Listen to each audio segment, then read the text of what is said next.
Hello, it's Matthew David, and I'm going to read a passage today, a transmission that comes from 2 Kings chapter 13, and I'm going to begin in verse 14. And this is about healing today. This is about healing your body, mind, and I think you'll find it a valuable transmission. Okay, it begins by saying, "Now when Elisha had fallen sick with the illness of which he was to die, Joash, king of Israel, went down to him and wept before him, crying, 'My father, the chariots of Israel and its horsemen.'" So here you go. You got Elijah that's fallen sick, and he has an illness, and he is to die from it. So this is a man. This is a 5 sense material identification of a physical man. So Joash, the king of Israel. So Israel is the mind. It's the earth mind. It's mortal mind or material mind. It's the conscious awareness that you have a 5 sense reality in the physical domain. So it goes to him and it's crying, my father. So the father of lies. The father of lies is the fallen state of man. So Elisha represents the fallen state of man. And the 5 senses, the mind of the 5 senses, says, the chariots of Israel and its horsemen. Okay, so the horsemen, the 5 senses, they're coming after him to kill him. You know, he's really sick, so his body's telling him. All the symptoms are turned up. So he's a man that is to die. That's what we know so far.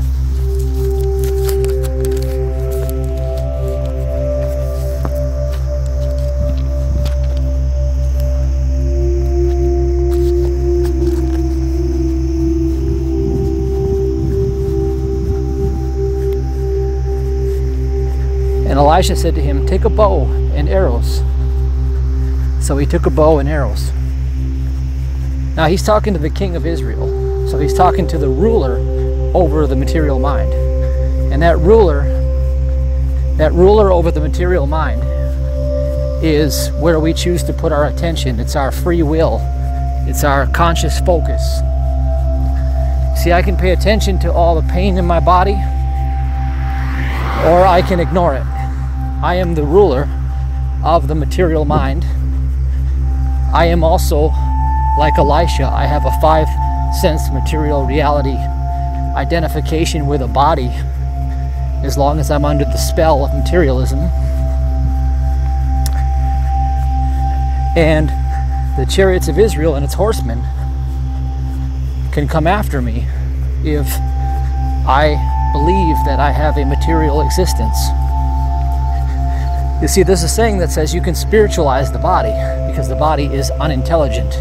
It's actually just a projection of consciousness. So if we change our consciousness and shift it towards its spiritual domain, at one with God, in the presence of God, in the power of God, in the loving care of God at all times, with no space left to allow anything other than this care, this love, this presence, I can spiritualize my body. More on that in a minute.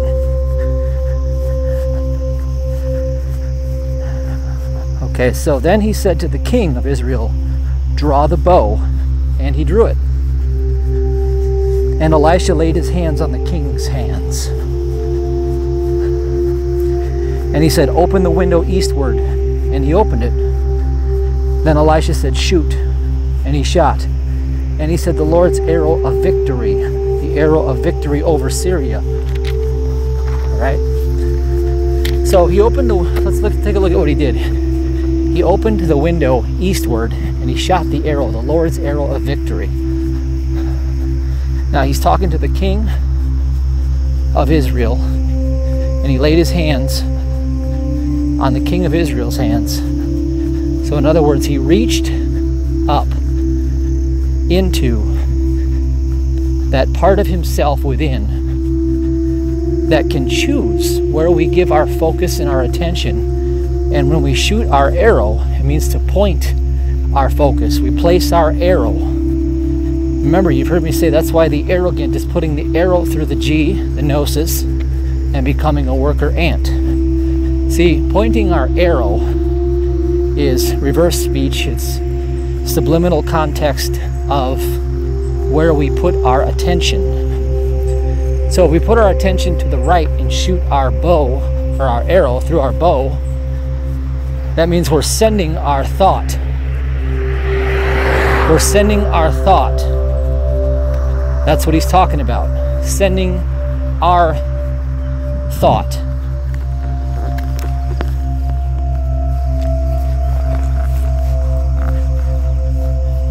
Now he's talking about sending the thought of the Lord's arrow of victory. That means to know the truth that will set you free from the death of the five senses. And the truth is to know that you don't have five senses. You don't have a material reality. That's what it means to shoot the arrow. Okay. And he said, take the arrows, and he took them. And he said to the king of Israel, strike the ground with them. And he struck 3 times and stopped. That's important. He said he stopped. Then the man of God was angry with him and said, you should have struck 5 or 6 times. Then you would have struck down Syria until you had made an end of it. But now you will strike down Syria only 3 times. Okay, so Syria is this accusation, this attacking consciousness. It's the idea in the collective matrix, in the unconscious data sphere. They say minds mingle. Phineas Parker's Quimby discovered that minds mingle. And he recognized that he could sit down next to a patient and he could empathize with the symptoms of the person he was doing the healing treatment for. And he could say to them, listen, I feel all of the same symptoms. Would you not agree? He would explain their symptoms to them without asking them what they felt. He would empathize, and he could daguerreotype. He could pick up, have an imprint of their sensations. So if they were feeling lethargic or pain, he would say, listen, I am feeling a lethargic sensation and a pain in the head. And the person would also have those same symptoms. And Quimby would say to them, well, listen, how is it that I can feel the same sensation you do, but I have not the disease? And that would really catch the person off guard, because the person would think that the life of those symptoms was in a disease.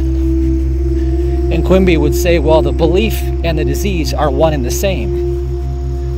He would say the belief and the disease are one and the same. And so Quimby would spend his entire time impressing the Lord's arrow of victory over this person. He didn't stop. He would keep holding that space in the appearance of what seemed to be mortal suffering. This is what Quimby did. This is what it's talking about. Now it says, because they stopped and they only did it 3 times, it says, so Elisha died and they buried him. Now bands of Moabites used to invade the land in the spring of the year. And as a man was being buried, so as a man was being buried, behold, a marauding band was seen, and the man was thrown into the grave of Elisha. And as soon as the man touched the bones of Elisha, he revived and stood on his feet. Okay, so we know a man is going into a grave of Elisha. That means to be dead in your 5 senses. Okay? So if you go into the identification of yourself in your 5 senses, you see Elisha already is dead, because there is no material 5 sense consciousness. There is no material world. There is no physical being whatsoever. because God is in spirit, never in matter, and so that you are always in the image and likeness of God. You're always in spirit, never in matter. So Elisha, because of sin, is dead, just like it says in Romans 8. And if Christ be in you, then the flesh is dead because of sin, but the spirit is life because of righteousness. See, the whole Bible is telling you the same thing, and I say it over and over in every transmission. Okay, so as soon as he touched the bones of Elisha, he was revived and he stood up. All right. Now, that's very symbolic, to touch the bones. So what do we know about bones? Well, bones are it's like the carcass. So as soon as his identification became real, that he was dead in the body, he was revived and stood up. I said as soon as his identification became real, that he was dead in the body, he was revived and stood up. Once you recognize that the five senses are dead, there is no life, truth, substance, or intelligence in matter. That's the bones of Elisha. As soon as your consciousness recognizes this, that you never had a material life, you will be revived and stand up in the truth, the knowingness that you are eternally in God's care, eternally in God's love, eternally in the omnipresence, the one presence. There is no other power, the omnipotent power, the omniscient mind, the one mind. There is no other mind. Therefore, God left no space for anything other than itself to exist. You never had a life of your own. I said you never had a life of your own.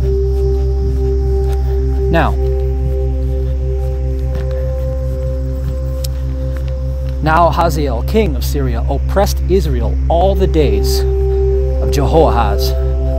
But the Lord was gracious to them and had compassion on them, and he turned toward them because of his covenant with Abraham, Isaac, and Jacob, and he would not destroy them. Now, I've been saying this again and again, talking about the tithe, talking about the covenant. You are under the covenant of Jacob. You always have been, and you always will be. So you are under this covenant.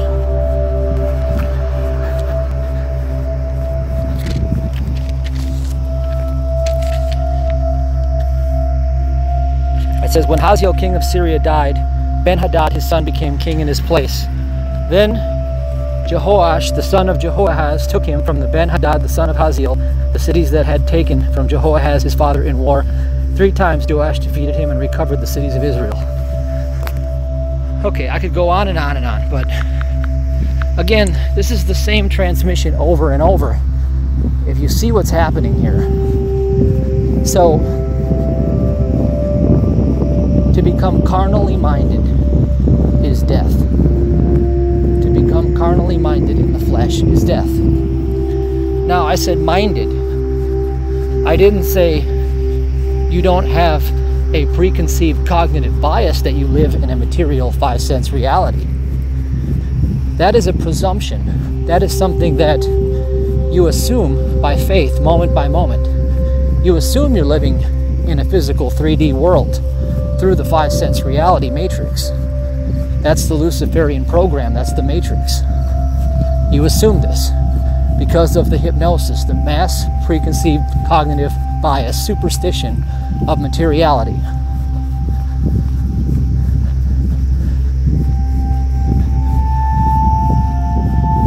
But the flesh is always after its sin. The 5 senses are the flesh. Now, they have no knowledge of the presence, power, or the mind of God. So they're always choosing through the material mind, the 6 degrees of separation, through the 3 kingdoms. They're always looking at every situation through the lying 5 senses and saying, who's going to do it? Where's it going to come from? What's it going to be? When will it arrive? And why should I pay attention to anything else other than this pain in my body? Why should I focus on anything other than this temptation to suffer? because it cannot see what it doesn't understand or know anything of. And it has no idea of the true presence, power, and mind of God, because it clothes God in sin. It images a God in a human form, some Santa Claus in the sky, and some devil with horns in the underworld. Do you see the fantasy, the fairy tale, the whole Santa Claus story? It's all a 5 sense dream. It's all a cognitive, biased superstition of materiality, a collective soup of deception, birthed from the father of lies, from the fallen state of man, in the Luciferian Matrix program. And it says you are under the covenant with Jacob and Abraham. That means God's got your back if you're obedient. So what's it take? What's it going to take to be obedient? Honor. It takes honor. To honor God in all of your ways. To honor God in all of your ways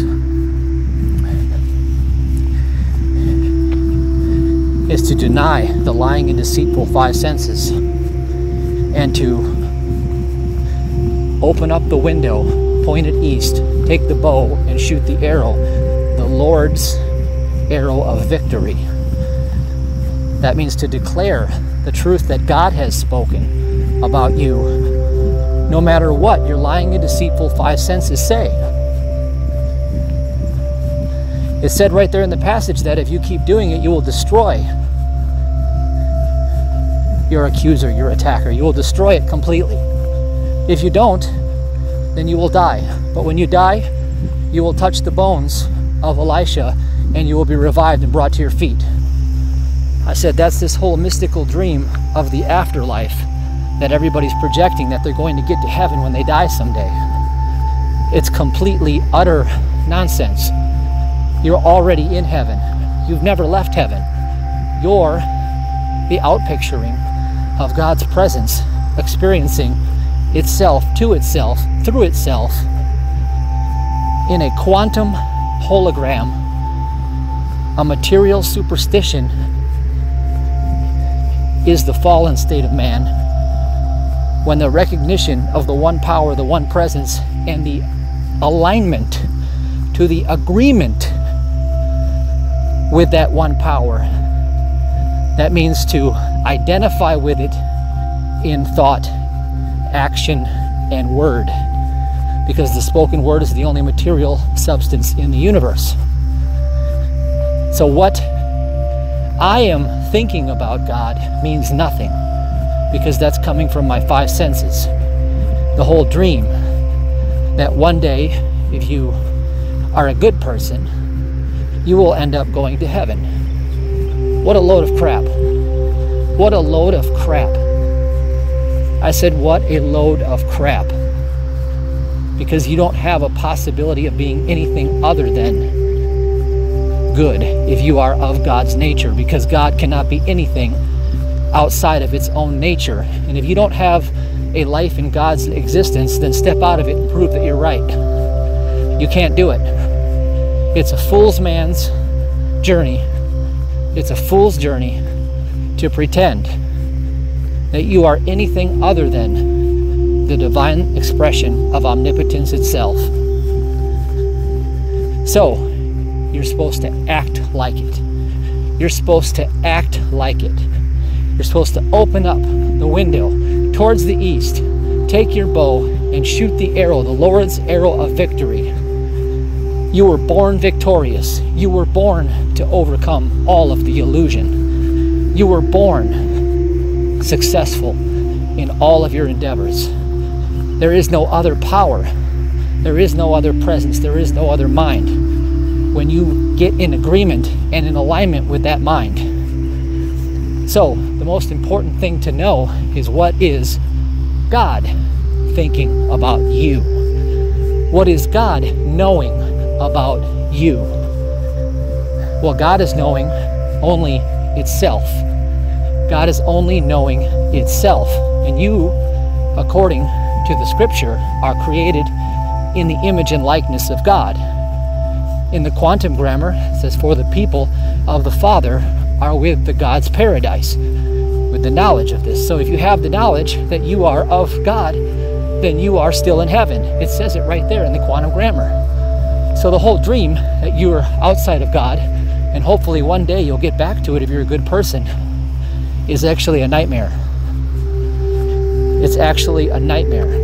It reminds me of the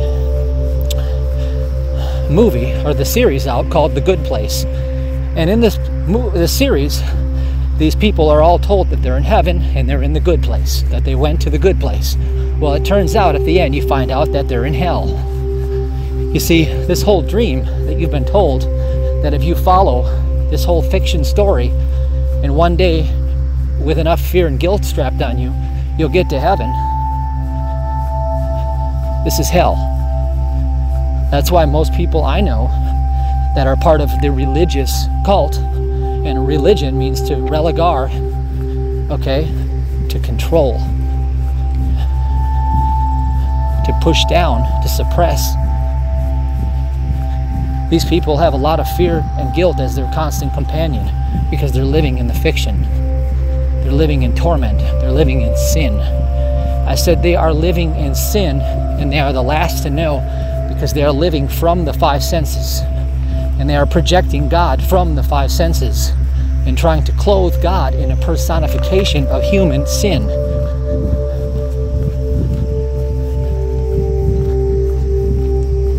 God is knowing nothing other than God's own very nature.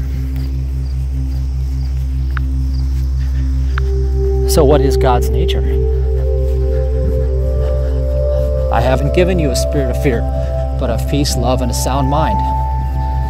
So, God's nature is peace, God's nature is love, and God has a sound mind.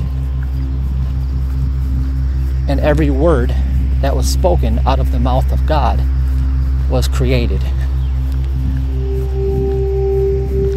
Now that's all you need to know to take your life back from the fiction. Because if God is only knowing peace and love towards you, that's God's nature, and you're of that nature, and the only record you have of being anything outside of that nature, as in your past records of all the wrongs you think you've done, come from the lying and deceitful five senses. And anytime you step into the past or the future, you're in fiction, because God is omnipresent. God is not omni-past, omni-future. So if you're to try to step out of God's presence, then where are you? You're nowhere. You're in the afterthought of the five senses. So it's time to take back your domain in the present, in the presence, and in the power, in the sound mind. And the sound mind knows that whatever God is thinking about you is the only truth. It is the only substance.